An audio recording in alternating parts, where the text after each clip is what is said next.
So I'll create a new layer now. Name this layer Squiggles. Now this layer, I'm going to add an overall layer of little squiggly lines. Now what that's going to do, it's going to help create a sense of translucency in the skin because it's going to break it up into very tight little fibrous patterns, and it's going to allow some areas of this color to remain more saturated than others. So stay on the standard brush, switch to the drag rectangle stroke, and then you're going to select Alpha 22, the vein alpha. And from the system palette, you're going to select a color that, if it's not white, is at least close to white. Now when I drag my strokes out, you're going to see what I get. I'll turn up my RGB intensity a little bit. Are these squiggly lines. Now you'll see what happens is anything that falls under those white lines is going to be less saturated. It's going to be knocked back a little bit. And everything in between is going to remain its full saturation. This just gives you a nice sense of fibrousness to the skin. It breaks it up and knocks back some areas of that color while keeping some of it pretty saturated. And it's a little difficult to describe what's happening here, but you will see what happens if you keep watching, and especially if you experiment with this and follow along with this, you'll see what happens. This paint technique is based entirely on airbrush paint technique from Makeup Effects. This is how I was taught to airbrush characters, rubber masks and prop bodies and whatnot. This is how I was taught to airbrush them using an airbrush with acrylic paint. And this same process will work the exact same way here in digital, in 3D.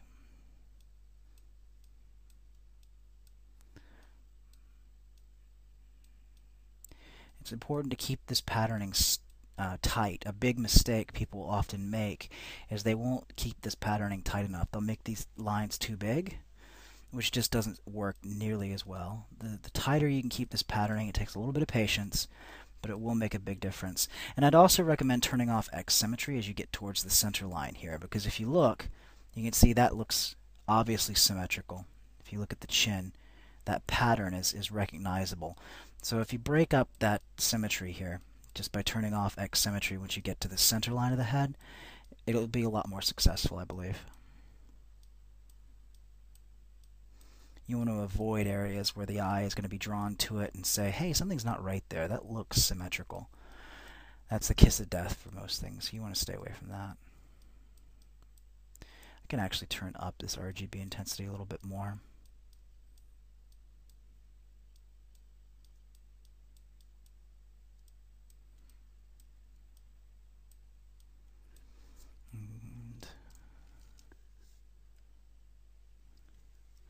Can turn my X symmetry back on once I get away from the center line.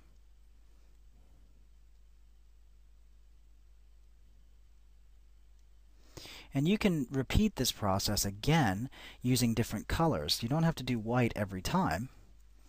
You can actually repeat this process using blues or grays or greens, or I'll often do this with purple to give a veining throughout the skin.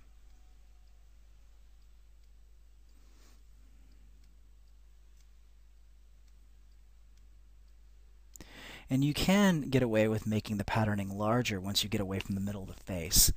That is one place where you can afford to make the patterning bigger, is as we get onto the neck or the cheeks. Don't make it too big though. You want to stay away from big giant veining patterns.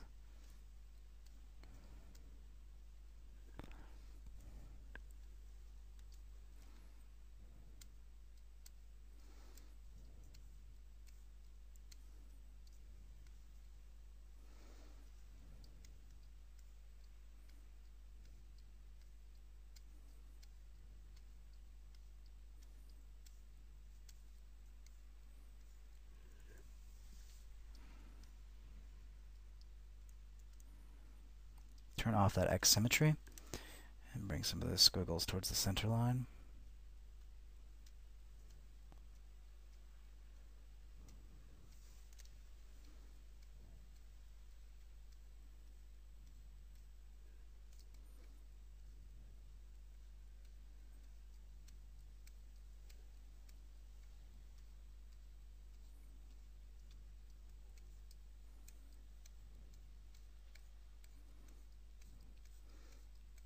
You can see how this just adds another level of depth to the skin even before we take it through to the next level with the passive color that goes on top of this. Just by putting down these squiggly lines, it already starts to break up the skin in an interesting way and give it a sense of translucency in some areas. It's really I enjoy this process a lot. I really like painting like this, and I enjoy watching things come together using this technique.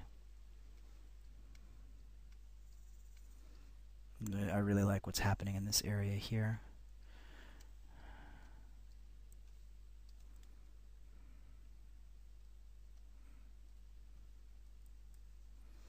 And let's not forget the ear area here either.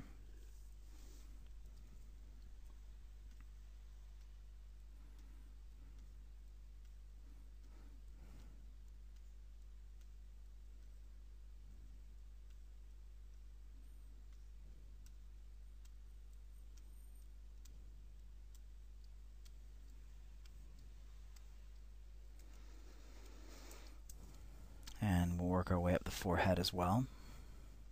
Turn off X symmetry again so we can avoid any kind of obviously symmetrical areas here. You can see areas where we're really stretching the polygons because you actually lose some of the fidelity up there. I had to knock back my subdivision levels by 1, so I've lost some of my higher resolution levels here.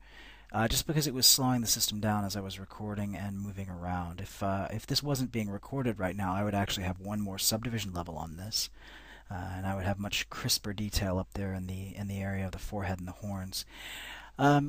It's just a byproduct of having to record this. When you're working on this on your own, you definitely want to be working at the highest possible subdivision level so you don't run into any sort of issues where you're losing fidelity. There we go. Okay.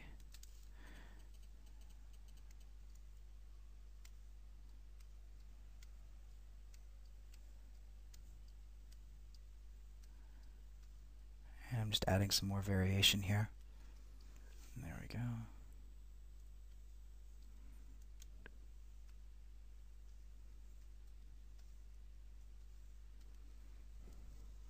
And we're going to go ahead and click the eyeball next to record, so we're no longer in record mode. Now I can turn that layer off, and you can see there's our color underneath. If we turn it back on, you can see how it selectively knocks things back. And if you want to do any erasing, you can just go back into a freehand stroke, or not even a freehand stroke. You can stay on drag rect, hold down the Alt key, and oops, I need to go into record mode again. If I'm in record mode, if I Alt click and drag while I'm poly painting, it'll turn my poly paint brush into an eraser, and it will erase the poly paint. So you can actually probably get a nice effect if you go through here holding down the Alt key and erasing squiggles out, because it's going to give you a very, very bright squiggle. It's going to knock back all the white in that same squiggle pattern and give you a very strong color again. So that's a technique worth experimenting with here as well. You can definitely see this in action right here. You can see how that's erasing out that same vein pattern and giving me the reds underneath it. Okay, now let's go ahead and save our work. Save this as Paint 3.